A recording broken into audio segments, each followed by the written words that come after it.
క్రీస్తునందు ప్రియమైన దేవుని బిడ్డలందరకు మన ప్రభువును రక్షకుడైన యేసుక్రీస్తు వారి నామములో నా యొక్క వందనాలు తెలియజేసుకుంటున్నాను. ఈ దినము మనం జీవ గ్రంథంలో నుండి కొన్ని విషయాలను పరిశీలన చేసుకున్నాం. ఈ దినం మన వాక్య ధ్యానాంశము లోకాసు వార్త 4వ అధ్యాయం 5వ వచనం నుండి కొన్ని వచనాలను మనం చదువుకొని వాటిని గురించి వివరంగా తెలుసుకుందాం. అప్పుడు అపవాది ఆయనను తీసుకుని పోయి భూలోక రాజ్యములన్నిటినీ ఒక నిమిషంలో ఆయనకు చూపించి, ఈ అధికారమంతయు ఈ రాజ్యముల మహిమయు నీకిత్తును, అది నాకప్పగింపబడి ఉన్నది, అది ఎవరికి నేను ఇయ్యగోరుదునో వానికిత్తును, కాబట్టి నీవు నాకు మొక్కితివా, ఇదంతయు నీదెగునని ఆయనతో చెప్పాను. చదవని వాక్య భాగాన్ని బట్టి చిన్న ప్రార్థన చేసుకున్నాం. ప్రేమ కలిగిన మా తండ్రి, కృపగల మా నాయన, దయగల మా దేవ, మీ పరిశుద్ధమైన ఘనమైన అతి శ్రేష్టమైన నామమునకు వేలాది స్తుతులు స్తోత్రాలు నాయన. తండ్రి యొక్క రాత్రికాల సమయంలో మీ యొక్క దివ్య వాక్యాన్ని తండ్రి మరి ఒకసారి మేము విభజించుకొని ఉపదేశించుకొనిచుండగా ప్రభా, మీ యొక్క సత్యవాక్యంలో అలా ఉన్నదో లేవో అని పరిశీలించుకోవడానికి మాకు కావాల్సిన శక్తిని ప్రసాదించమని మనం వేడుకొంచున్నాం. మరి ముఖ్యంగా తండ్రి మీ యొక్క పరిశుద్ధాత్మ దేవుని శక్తిని మాకు అందించి మీ యొక్క లేఖనంలో ఉన్న మర్మను మాకు బోధించడానికి సహాయం దయచేయమని తండ్రి, మీ చిత్తమైతే మీరే మాకు తోడుగా ఉండి ముందు నడిపించమని, సమస్త మహిమ ఘనత ప్రభావాలు మీరు మాత్రమే పొందుకొనమని మా ప్రభువును ప్రియరక్షకుడునైన యేసుక్రీస్తు వారి అతి శ్రేష్టమైన నామములో అడిగి వేడుకొంచు ప్రార్థిస్తున్నాం తండ్రి, ఆమేన్. అందరికీ వందనాలండి. చదవబడిన వాక్య భాగాన్ని కనుక మనం ఒకసారి పరిశీలన చేసుకుంటే, ఇక్కడ ప్రభువు యేసుక్రీస్తు వారికి సాతాను ఈ లోక రాజ్యములను వాటి మహిమను సూచిస్తున్నట్టుగా మనకు కనబడతాము. మరి ఈ లోకం అంతా ఎవరి చేతుల్లో ఉంది అని కనుక మనం చూస్తే, ఇది అపవాది చేతుల్లో ఉన్నది అని అపవాది ఇక్కడ మాట్లాడుతున్నట్టుగా మనకి కనబడతా ఉంది. ఇది అపవాది చేతికి ఎలా వచ్చింది అంటే, నాకు అప్పగింపబడింది అని చెప్పి ఈ యొక్క సాతాను మాట్లాడుతూ ఉన్నది. ఎలా అప్పగింపబడింది, ఏ విధంగా ఈ లోక రాజ్యాన్ని మొత్తం అపవాది వశమైంది అని గనక మనం పరిశీలన చేసుకుంటే, ఒకసారి మనము ఆదికాండము 1వ అధ్యాయాన్ని మనం పరిశీలన చేసుకుంటాం. ఆదికాండము 1వ అధ్యాయము 28వ వచనం కనుక మనం చూసుకుంటే, దేవుడు వారిని ఆశీర్వదించను. ఎట్లనగా, మీరు ఫలించి అభివృద్ధి పొంది విస్తరించి భూమిని నిండించి దానిని లోపరుచుకొనుడి, సముద్రపు చేపలను ఆకాశ పక్షులను భూమి మీద పాకు ప్రతి జీవిని ఏలుడని దేవుడు వారితో చెప్పాను. తండ్రి అయిన యెహోవా దేవుడు ఏం చేశాడంటే, మరి ఆదాము గారిని ఈ భూమి మీద పెట్టే ముందుగా మీరు ఈ లోకాన్ని ఏలండి, ఈ భూమిని ఏలండి అని చెప్పినట్టుగా మనకి లేఖనం అనేది తెలియజేస్తాం. అలాంటి ఏలాల్సిన స్థితిలో ఉన్న ఆదాము గారిని మరి ఎవరు మోసగించారు అంటే, సాతాను మోసగించినట్టుగా మనం చూస్తా ఉన్నాం. ఈ సాతాను మోసగించి ఈ లోక రాజ్యములన్నిటినీ అది వశపరుచుకున్నది, అది దాని చేతికి వచ్చేలాగా అప్పగించుకోబడింది అన్నది మనకు అర్థం అవుతా ఉంది. ఇక్కడ కనుక మనం చూసుకున్నట్లయితే, ఈ లోకాన్ని తండ్రి అయిన యెహోవా దేవుడు ఆదాము గారికి ఇచ్చాడు.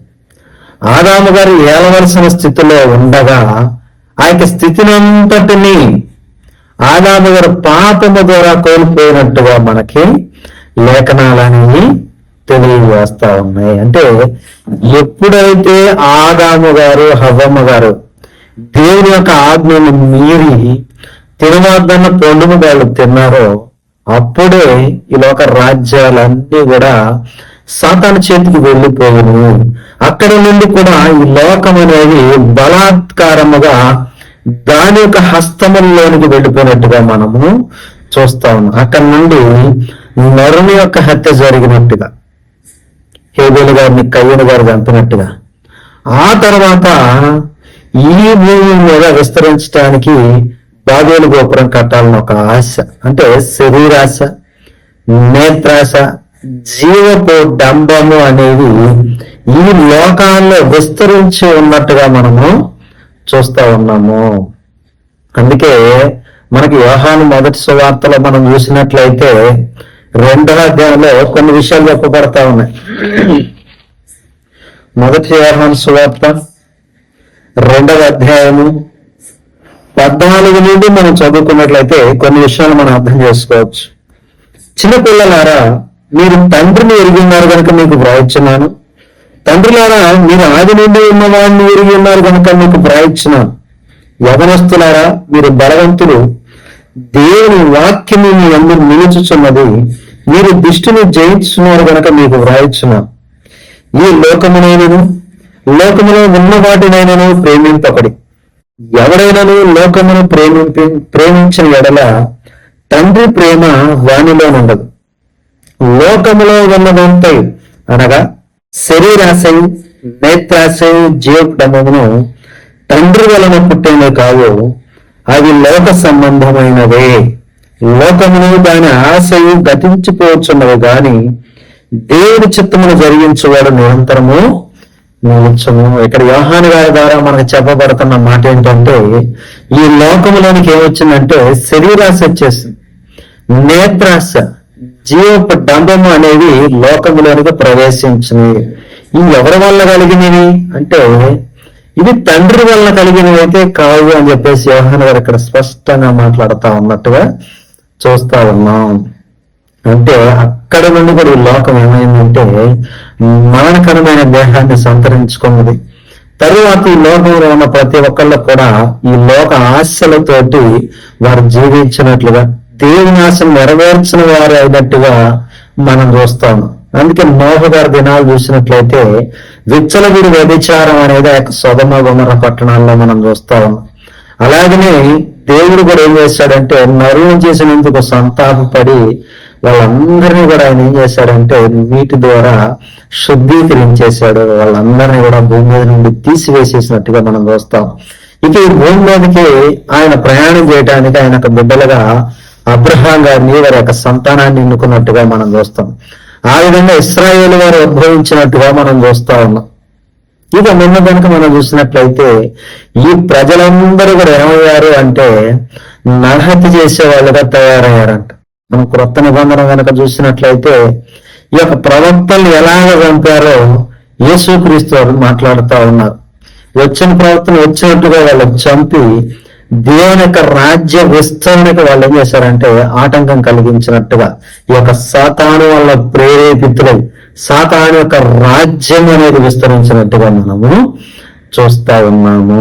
అంటే ఈ లోక రాజ్యములన్నీ కూడా ఎవరి వశంలో ఉన్నాయి? ఇప్పుడు సాతాను వశంలో ఉన్నవి అన్నది మనకు చాలా స్పష్టంగా అర్థమవుతాం. అందుకే ఎప్పుడైతే ఈ యొక్క ఆదాము గారు ఈ యొక్క హవ్వమ్మ గారు పండు తిన్నారో, వాళ్ళు తిన్న పండు ద్వారా దేవుడు ఏం చేశాడంటే వచ్చి ముగ్గురికి కూడా, ఆదాము గారికి, హవ్వమ్మ గారికి, ఈ యొక్క సర్పము కూడా దేవుడు శాపం ఇస్తా ఉన్నాడు. ఏంటి ఆ శాపం అని కనుక మనం చూసినట్లయితే మనకు ఆదికాండము 3:15 మరియు నీకును స్త్రీకి నీ సంతానమునకును ఆమె సంతానమునకును వైరము కలుగజేసేదను, అది నిన్ను తల మీద కొట్టను అని చెప్పేసి మాట్లాడు. అంటే ఈ తల మీద కొట్టడం అనేది దేన్ని సూచిస్తా ఉన్నది అని గనక మనం చూసినట్లయితే ఇది రాజ్యమును సూచిస్తా ఉంది. శిరస్సు అనేది రాజ్యమును సూచిస్తా ఉన్నది. ఈ యొక్క రాజ్యాన్ని ప్రభువు యేసుక్రీస్తు వారు వచ్చి దాన్ని చితక్కొడతాడు, తుత్తునీలు చేస్తాడు అన్నది మనము చూస్తాము. ఒకసారి మనము శిరస్సు అన్నది ఏ విధంగా రాజ్యానికి గుర్తో ఒకసారి మనం పరిశీలిద్దాం. దానియేలు గ్రంథంలో ఈ విషయాలన్నీ కూడా మనకు చెప్పబడతా ఉన్నాయి. దానియేలు గ్రంథము 2వ అధ్యాయము. ఇక్కడ దానియేలు గారికి ఆయన యొక్క రాజ్యంలో ఉన్న నెబుకద్నెజరుకి ఒక కళ అనేది వచ్చిందనమాట. ఆ కళ వచ్చినప్పుడు ఆయన ఏం చేస్తాడంటే ఈ కళ నాకు చెప్పిన వాళ్ళకి ఇదిగో నేను ఈ విధంగా రాజ్యాన్ని ఇస్తాను, వాళ్ళని రాజ్యంలో నా తదుపరి కార్యకర్తగా నియమిస్తానని మాట్లాడడం జరుగుతా. అయితే ఇక్కడ ఎప్పుడైతే ఈ యొక్క కలభావం వాళ్ళ యొక్క మిగతా వాళ్ళందరూ చెప్పలేకపోయారో, దానియేలు గారు ఆ యొక్క రాజుకి ఈ యొక్క కథభావం నేను చెప్తానయ్యా అని చెప్పేసి ముందుకు వెళ్తాను. ఆ కలభావం నేను చెప్తానని ముందుకు వెళ్ళినప్పుడు దానికి కనపడిన శిరస్సు ఏదో పైనుండి కింద దాకా వివరించుకుంటూ వస్తాడనమాట ఆ యొక్క ప్రతిమ. ఆ వివరించుకుంటూ వచ్చే క్రమంలో ఆ యొక్క శిరస్సు ఏమిటో ఇక్కడ దానియేలు గారు మాట్లాడుతూ ఉంటాడు. ఒకసారి మనము దానియేలు గ్రంథము 2వ అధ్యాయం 38 చదువుకున్నాం. దానియేలు గ్రంథము 2వ అధ్యాయం 37 నుండి చదువుకున్నాం. రాజా, పరలోకమందున దేవుడు రాజ్యమును, అధికారమును, బలమును, ఘనతయు తమకు అనుగ్రహించి ఉన్నాడు. తమరు రాజులకు రాజై ఉన్నారు. ఆయన మనుషులు నివసించు ప్రతి స్థలములను మనుషులనేమి, భూజంతువులనేమి, ఆకాశ పక్షులనేమి అన్నిటినీ ఆయన తమ చేతికి అప్పగించి ఉన్నాడు. వారందరి మీద తమ ప్రభుత్వం అనుగ్రహించి ఉన్నాడు. ఏం చెప్తున్నాడంటే, నెబుకద్నెజరు రాజు గారు, ఇదిగో దేవుడు ఈ యొక్క భూమి మీద ఉన్నదాన్ని, ఆకాశంలో ఉన్నదాన్ని, సముద్రంలో ఉన్నదాన్ని ప్రతిదీ కూడా నీ చేతికి అప్పగించాడయ్యా. ఈ భూలోక ప్రభుత్వాలన్నీ కూడా నీ వశంలో ఉన్నాయా అని చెప్తా ఏమవుతున్నాడంటే 39వ వచనంలో తానే ఆ బంగారపు శిరస్సు, ఇక్కడ రాజ్యాన్ని దేంతో పోలుస్తున్నాడు అనమాట, ఈ సర్వాధికారాన్ని కూడా శిరస్సుతో పోల్చినట్టుగా మనము చూస్తా ఉన్నాం. అంటే ఇప్పుడు రాజ్యం అనేది దేనికి గుర్తుగా ఉంది? శిరస్సుకు గుర్తుగా ఉంది. అందుకే దేవుడు అక్కడ యెహోవా దేవుడు ఏమని మాట్లాడుతున్నాడంటే, ఇదిగో అది నిన్ను తల మీద కొడుతుంది.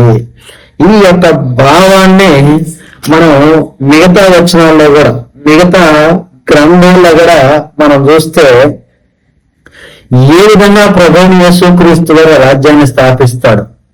ఆ యొక్క రాజ్యంలో ఈయన యొక్క రాజ్యం నుండి మిగతా రాజ్యాలు ఏ విధంగా తుత్తులుగా చేయబడతా ఉన్నాయో కూడా దేవుడు మాట్లాడుతున్నాడు. చేతి సహాయం లేకుండా పర్వతం మీద నుండి తీయబడిన రాయి వచ్చి ఈ యొక్క ప్రతిమను పడగొడుతుంది. అంటే మొత్తాన్ని కూడా సర్వనాశనం చేసేస్తా ఉంది, తుత్తుని చేసేస్తా ఉంది, కళ్ళములో పొట్టువలే అది గాలికి చెదిరిపోతుంది అని చెప్పేసి మాట్లాడుతా ఉన్నాడు. అంటే ఈ రాజ్యాన్ని కొట్టడానికి ఎవరు వస్తున్నారంట? ప్రభువుని యేసుక్రీస్తు వారు వస్తున్నట్టుగా మనకి కనబడతా ఉంది. అందుకే మనం కనుక చూసుకున్నట్లయితే సాతాను ఏమంటుందంటే, ఈ లోక రాజ్యములు, అంటే సాతాను ఏమయ్యాడంటే ఈ లోకానికి అధికారి అయినట్టుగా మనకి లేఖనాలు చాలా స్పష్టంగా తెలియజేస్తా ఉన్నాయి. అందుకే యోహాను గారు ఎక్కువగా ఒక సాతాను గురించి మాట్లాడినట్టుగా మనము చూస్తా ఉన్నాం. ఎలాగా అనేది కనుక మనం చూసుకున్నట్లయితే యోహాను సువార్త 8వ అధ్యాయం 44వ వచనంలో ఈ యొక్క రాజ్యానికి ఉన్న లక్షణాలు అంటే చెప్తా ఉన్నారు. యోహాను సువార్త 8వ అధ్యాయం 44వ వచనం, మీరు మీ తండ్రి యొక్క అపవాది సంబంధుడు, మీ తండ్రి దురాశలను నెరవేర్చగోర్చున్నారు. ఆది నుండి వాడు నరహంతకుడై ఉండి సత్యమందు నిలిచిన వాడు కాడు, వాని యందు సత్యమే లేదు. వాడు అబద్ధమాడినప్పుడు తన స్వభావం అనుసరించే మాట్లాడును. వాడు అబద్ధికుడును అబద్ధములకు జనకుడనై ఉన్నాడు. ఏమన్నా వీడు ఆది నుండి కూడా వీడు ఏం చేశాడంట? సత్యం చెప్పలేదంట, అబద్ధానికి జనకుడుగా ఉన్నాడంట, నరహత్య చేసేవాడుగా ఉన్నాడు అని చెప్పేసి ఈ యొక్క సాతాను గురించి మాట్లాడుతూ ఉన్నాడు. అందుకే తండ్రి అయిన యెహోవా దేవుడు ఇశ్రాయేలు విషయంలో మాట్లాడుతా వాళ్ళలో చూస్తే ఆయనకి నీతి అనే ఫలాలు కనపడలేదంట, న్యాయము అనే ఫలాలు కనపడలేదని ఆ యొక్క యెషయా గ్రంథంలో ఈ యొక్క ఇశ్రాయేలు గురించి మాట్లాడుతూ ఉన్నారు. మనం అబ్రహాం గారి పరిస్థితి చూసినట్లయితే ఆయన నీతిమంతుడు అన్న సర్టిఫికెట్ మనం చూసాం. అలాగనే ఆ యొక్క జనాంగం కూడా ఎలాగ ఉండాలి అంటే దేవుని యొక్క ఫలాలు. అబ్రహాం గారి దగ్గర నుంచి ఒక జనాంగాన్ని ఎన్నుకుంటున్నాడు కదా దేవుడు, ఒక రాజ్యాన్ని స్థాపించాలని, యూదుల్లో నుండి రాజు రావాలని కదా దేవుడు కూడా ఒక రాజ్యం స్థాపించాలని కదా ప్రయత్నం చేసుకుంటూ వచ్చింది. అప్పుడు ఏమైందంటే వీళ్ళల్లో కూడా నీతి అనే ఫలం కానీ న్యాయం అనే ఫలం కానీ కనపడలేదంట. వీళ్ళందరూ డబ్బులకి న్యాయాన్ని అన్యాయానికి మార్చేసే వాళ్ళుగా కనపడ్డారని చెప్పేసి తండ్రి యెహోవా దేవుడు న్యాయం తీర్చమని ఆకాశాన్ని భూమిని అడిగినట్టుగా మనం చూస్తా ఉన్నాం. కాబట్టి ఇక్కడ మనం చూసుకున్నట్లయితే వీడు ఆదినుడిగా తన యొక్క రాజ్యంలో ఏమున్నదంట? అసత్యం ఉన్నది, అబద్ధం ఉన్నది, నరహత్య ఉన్నది అన్న విషయాల్లో మనము చూస్తా ఉన్నాము. అందుకే యోహాను గారు ఎక్కువగా ఈ యొక్క అపవాది గురించి మాట్లాడినట్టుగా, రాబోయే కాలాల్లో ఉన్న అంత్యక్రీస్తుల గురించి మాట్లాడినట్టుగా మనకి కనబడతా ఉంది. అందుకే యోహాను సువార్త 14వ అధ్యాయము 30వ వచనం చూసుకున్నట్లయితే, ఇకను నీతో విస్తరించి మాట్లాడ, ఈ లోకాధికారి వచ్చుచున్నాడు, నాతో వానికి సంబంధమేమియో లేదు. అంటే ఈ లోకంలో ఒక అధికారి ఉన్నాడు, వాడికి నాకు సంబంధం లేదు. ఇక్కడ ఏం జరుగుతుందంటే యేసుక్రీస్తు వారి రాజ్యం ప్రారంభము అనేది మత్తయి సువార్త 16:18 ప్రారంభం అవుతాము. అక్కడ నుండి కూడా ఎవరైతే క్రీస్తు వారిలోకి వస్తా ఉన్నారో వాళ్ళందరూ కూడా క్రీస్తు రాజ్య వారసులయ్యారు. ఇక్కడ భూమి మీద ఈ లోకంలోని ఇంకొక రాజ్యము అనేది ఒకటి ఫామ్ అయి ఉన్నది అన్నది మనం అర్థం చేసుకుంటాం. అంటే ఈ లోకాధికారి ఎవరు అంటే సాతానుగా మనకు అర్థమవుతా ఉంది. ఈ లోకంలో నుండి మనం అందరినీ విడిపించి తన రక్తం నుంచి క్రయధనము చెల్లించిన వారుగా మరొక రాజ్యాన్ని ఏర్పరిచింది ఎవరంటే అది క్రీస్తు రాజ్యముగా మనకి కనబడతా ఉంది. అంటే సాతాను శిరస్సు, క్రీస్తు శిరస్సుగా కలిగి ఉన్నవారు ఇప్పుడు ఈ భూమి మీద మనం చూస్తున్న సమయంలో ఉన్నట్టుగా మనకి లేఖనాలు అనేవి తెలియజేస్తా ఉన్నాయి. అందుకే ప్రభువైన యేసుక్రీస్తు వారు కూడా ఈ లోకాధికారి అని మాట్లాడినట్టుగా మనం చూస్తూ ఉన్నాం. అయితే ఇదే మత్తయి సువార్త 16వ అధ్యాయంలో మరికొన్ని విషయాలు చెప్పాడు. మత్తయి సువార్త 16వ అధ్యాయం 11, 12 కనుక మనం చూసుకున్నట్లయితే, నేను తండ్రి వద్దకు వెళ్ళటం వలన మీరిక నన్ను చూడరు కనుక నీతిని గురించి ఈ లోకాధికారి తీర్పు పొంది ఉన్నాడు గనుక తీర్పును గూర్చి ఒప్పుకొన చేయను. ఏం చేశాడంట? ప్రభువైన యేసుక్రీస్తు తన రాజ్యాన్ని స్థాపించకంటే ముందుగానే సాతాను యొక్క తలను అంటే ఈ లోక రాజ్య అధికారాన్ని ఆయన చెతక కొట్టినట్టుగా మనము చూస్తా ఉన్నాము. అంటే ఈ లోకాధికారి ఇక తీర్పు పొందడానికి సిద్ధంగా ఉన్నాడు అన్నది ఇక్కడ మనకు అర్థమవుతా ఉంది. అంటే ఈ లోకాధికారి అయిన సాతాను కూడా తీర్పు జరుగుతా ఉన్నది. ఈ తీర్పే కాదు, సాతాన్ని ఆయన ఏం చేశాడంటే తన కాళ్ళతోటి చితక పెట్టాడు. ఆయనది ఒక్కటమే కాకుండా ఈ రోజు క్రీస్తు సంఘములో కృపా సువార్తలో భాగమైన మనకి కూడా పౌలు గారి ద్వారా ఒక మాటను అందించాడు. రోమీయులకు రాసిన పత్రిక 16వ అధ్యాయము 20వ వచనం చూసుకుంటే మనకి వచనం అర్థమవుతుంది. సమాధానకర్తయగు దేవుడు సాతానును మీ కాళ్ళ క్రింద శీఘ్రముగా చితక త్రొక్కించును, మన ప్రభువైన యేసుక్రీస్తు కృప మీకు తోడయ్యుండును కాక. ఏం చేశాడంటే ఆయన తొక్కటమే కాక మనకి కూడా సాతానును త్రొక్కే, మన కాళ్ళ కింద త్రొక్కే అవకాశాన్ని ఇచ్చాడు. అదే మాట్లాడుతున్నాడు ఇక్కడ పౌలు గారు. సమాధానకర్త దేవుడు సాతానును మీ కాళ్ళ క్రింద శీఘ్రముగా చితక త్రొక్కించును, తొందరగానే చితక తొక్కించేశాడు అని చెప్పేసి ఇక్కడ లేఖనము అనేది తెలియజేస్తాం. అంటే ప్రభువైన యేసుక్రీస్తు ఈ లోకాధికారుని రాజ్యమును తీసుకొని ఆయన ఏం చేస్తా ఉన్నాడంటే అది మనకు అప్పగించాడు. ఈరోజు మనం రాజ్య సంబంధం, ఇశ్రాయేలు భూలోక సంబంధమైన రాజ్యంలో ఉంటే మనమేమో పరలోక సంబంధమైన రాజ్యంలో ఉన్నాం. అంటే దేవుని రాజ్యంలో రెండు విషయాలు అన్న, ఒకటి భూమి, రెండవది పరలోకం. పరలోకమేమో సంఘానికి ఇచ్చాడు, భూమినేమో ఇశ్రాయేల్ని స్వాతంత్రం చేసుకునే వాళ్ళలాగా వాళ్ళకి ఇవ్వబోతా ఉన్నాడు. ఇది మన యొక్క గ్రంథాల్లో నుండి చూడబోతాం.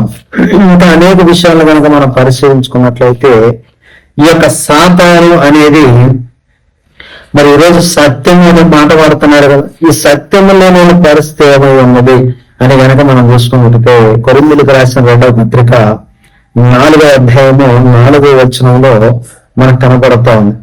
దేవుని స్వరూపి అయిన క్రీస్తు మహిమను కనపరచు స్వార్థ ప్రకాశము వారికి ప్రకాశింపకుండా నిమిత్తము ఈ యుగ సంబంధమైన దేవత అవిశ్వాసులైన వారి మనోనేత్రంలో గుడ్డితనము కలుగజేసను. ఏమైందంట? ఈ యొక్క మనోనేత్రాలకి గుడ్డితనం వచ్చేసింది. ఎవరి ద్వారా వచ్చిందంటే యుగ సంబంధమైన దేవత సత్యవాక్యాన్ని మరుగు చేసింది అన్న విషయాన్ని మనం చూస్తాం. అంటే దేవుని రాజ్యంలోనికి రాకుండా సాతాను ఏం చేసిందంటే వీళ్ళని కబళించేసింది. ఎలా కబళించేసింది అంటే చీకటిగా వారి యొక్క మనోనేత్రాలు తెరుచుకోలేనంతగా గుడ్డి వారిగా వారిని ఉంచేసింది అన్నది మనకి ఇక్కడ చాలా స్పష్టంగా అర్థమవుతా ఉంది. ఒకసారి మనం యెషయా గ్రంథము 60వ అధ్యాయము 2వ వచనం కనుక మనం చూసుకున్నట్లయితే, చూడుము భూమిని చీకటి కమ్ముచున్నది, కటిక చీకటి జనములను కమ్ముచున్నది. ఏమవుతుందంటే ఇక్కడ చీకటి అంటే అసత్యము అనేది, అంధకారము అనేది భూమిని కమ్మేస్తా ఉంది. ఈ యొక్క అంధకారములో నుంచి క్రీస్తు వారి యొక్క వెలుగు బయలుపరం, దేవుని యొక్క స్వార్థ ప్రకాశం అనేది బయలుపరచబడతా. ఈ యొక్క సాతాను యొక్క విషయం చూసుకున్నట్లయితే మనోనేత్రాలకి గుడ్డితనం అంట. అందుకే ఇక్కడ మాట్లాడుతా ఉన్నాడు, అంధకారములో నుండి వెలుగు ప్రకాశించునుగాక అని పలికిన దేవుడే తన మహిమను గురించిన జ్ఞానము క్రీస్తు యేసునందు వెల్లడపరచుటకు మా హృదయములలో ప్రకాశించను అని చెప్పేసి మాట్లాడతాం. అంటే రాబోయే దినముల గురించి కూడా ఆయన మాట్లాడతా వీళ్ళతో ఏమంటాడంటే, ఇదిగో ఆ దినముల దొంగలను మీ మీదకు వచ్చుటకు మీరు చీకటి సంబంధులు కాదు, వెలుగు సంబంధులు అని చెప్పేసి క్రీస్తు వారి గురించి మాట్లాడినట్టుగా మనము చూస్తామంటే ఈ యొక్క అంధకారము అనేది ఏం చేసిందంటే వాక్య ప్రకాశమానము మనందరికీ అందకుండా, దేవుని యొక్క నీతి అనేది మనందరికీ అందకుండా, దేవుని యొక్క కార్యాలు అనేది మనందరికీ అందకుండా అది మనల్ని అడ్డగించింది. ఇశ్రాయేలు జనాంగాన్ని అది అడ్డగించింది. అటువంటి అడ్డును ఆయన తీసివేస్తా ఉన్నాడు. అదే యెషయా గ్రంథం 60వ అధ్యాయంలో కింద వచనాలు చూసుకున్నట్లయితే వాళ్ళ మీద వెలుగు వస్తుంది అన్న మాట మాట్లాడుతా ఉన్నాడు. అందుకే అంధకారంలో కూర్చున్న వారికి, మరణ ఛాయల్లో కూర్చున్న వారికి అని చెప్పేసి మత్తయి సువార్త 4వ అధ్యాయంలో మనం చూస్తాం. ఎవరి అంధకారంలో కూర్చున్న వాళ్ళంటే దేవుని యొక్క సువార్త ప్రకాశమానము లేని వాళ్ళందరూ కూడా ఈ యొక్క సంబంధమైన దేవత బిడ్డలే, సాతాను అధికారి యొక్క బిడ్డలే, వారిలో సత్యము లేదు. ఈరోజు మనం చూస్తా ఉన్నాం కదా, వాక్యాన్ని ఎంతో వక్రీకరించి వారికి ఇష్టమైన రీతిలో వాక్యాన్ని బోధించి వారి వల్ల ఏ లాభం సంపాదించుకుందామా అని చూసే జనాంగము ఆ యొక్క కాపర్లు ఎక్కువ అయిపోతా ఉన్నారు. అదే పేతురు గారు కూడా మాట్లాడుతూ ఉన్నారు, వాళ్ళకి సత్యముతో పని లేదు, కల్పన కథలు బోధించుకుంటా వాళ్ళు ఏం చేస్తా ఉంటారంటే మీ వలన ఏ లాభం సంపాదించుకోవడమా అని చూస్తూ ఉంటారంట. ఈరోజు పరిస్థితి ఎలాగుందండి? సత్యం చెప్పేవాళ్ళు లేరు, బైబిల్లో ఉన్నట్టుగా విభజించి చెప్పేవాళ్ళు లేరు, చెప్పేవాళ్ళు లేకపోగా వీళ్ళంతా ఏం చేస్తా ఉన్నారంటే వాక్య వక్రీకరణకు తిరిగి ఏ విధంగా నీ నుండి నేను లాభం సంపాదించుకోవాలన్న ఆలోచన చేస్తా ఉన్నారు ఈరోజు బోధకులం. ఏమవుతుందంటే దీనివల్ల వీళ్ళందరూ కూడా సాధారణ సంబంధులుగా మిగిలిపోతా ఉన్నారు, సత్యం ఎరుగని వారుగా మిగిలిపోతా ఉన్నారు, మనోనేతను గుడ్డితనం వెలుగు చేసేవారుగా వీళ్ళందరూ కూడా మిగిలిపోతా ఉన్నారు. ఇదంతా కూడా ఎవరి రాజ్యం అంటే ఇదంతా కూడా సాతాను రాజ్యం, సాతాను క్రియల్లో భాగం ఇదంతా కూడా. వాడి అన్ని సత్యం లేదు, వాడు ఎప్పుడు మాట్లాడినా కూడా అసత్యంగా మాట్లాడతాడు. ఏం చూసినా కూడా వాడు నీ వల్ల నేను లాభం ఎలా సంపాదించుకోవాలని చెప్పేసి వాడు మాట్లాడుకుంటా ఉంటాడు. కాబట్టి అపవాదిని గురించి, అపవాది బోధన గురించి, వాడి యొక్క రాజ్యాన్ని గురించి ప్రతి ఒక్కరూ కూడా తెలుసుకోవాలి. ఎందుకంటే ఇది వాడి రాజ్యం. వాడి రాజ్యంలో ఉన్నప్పుడు వాడు ఏ విధంగా మనల్ని మోసం చేస్తా ఉన్నాడు. అవునా, ఇది నిజమన్న ఒక పదంతోనే హవమ్ గారిని మోసం చేసేసాడు. అలాగే ఈరోజు మనల్ని కూడా ఎలా చేస్తున్నాడంటే, లోక సంబంధులు గాని, లోకంలో ఉండేవారు గాని వాడు మనల్ని అందరినీ తయారు చేస్తా ఉన్నాడంట. అదే యోహాను సువార్త 4వ సువార్త 4వ అధ్యాయంలో చూసుకున్నట్లయితే 6వ వచనంలో మాట్లాడుతా ఉన్నాడు. 5 నుండి చదువుతాం. వారు లోక సంబంధులు కనుక లోక సంబంధులైనట్టు మాట్లాడదు. లోకము వారి మాట వినను.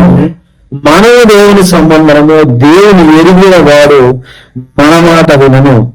దేవుని సంబంధి కాని వాడు మన మాట వినడు. ఇందువలన మనము సత్యస్వరూపమైన ఆత్మ ఏదో, భ్రమపరచు ఆత్మ ఏదో తెలుసుకొనిచున్నాము. అంటే ఇక్కడ ఏమవుతున్నాడంట, సత్యస్వరూపమైన ఆత్మ ఉందంట, భ్రమపరిచే ఆత్మ ఉన్నదంట. సత్యస్వరూపమైన ఆత్మకు ఎప్పుడు కూడా దేవుని మర్మాలు కానీ, దేవుని వాక్యముల యొక్క సారాంశము కానీ చాలా స్పష్టంగా చెప్పగలుగుతాడు. ఎందుకంటే పరిశుద్ధాత్మ దేవుని పరిచర్య ఈ భూమి మీదకి వచ్చినప్పుడు దేవుని వాక్యములో ఉన్న సత్యాన్ని, అందులో ఉన్న సర్వ సత్యాన్ని వెలికి తీసి మనకు బోధించడమే పరిశుద్ధాత్మ దేవుని యొక్క పని.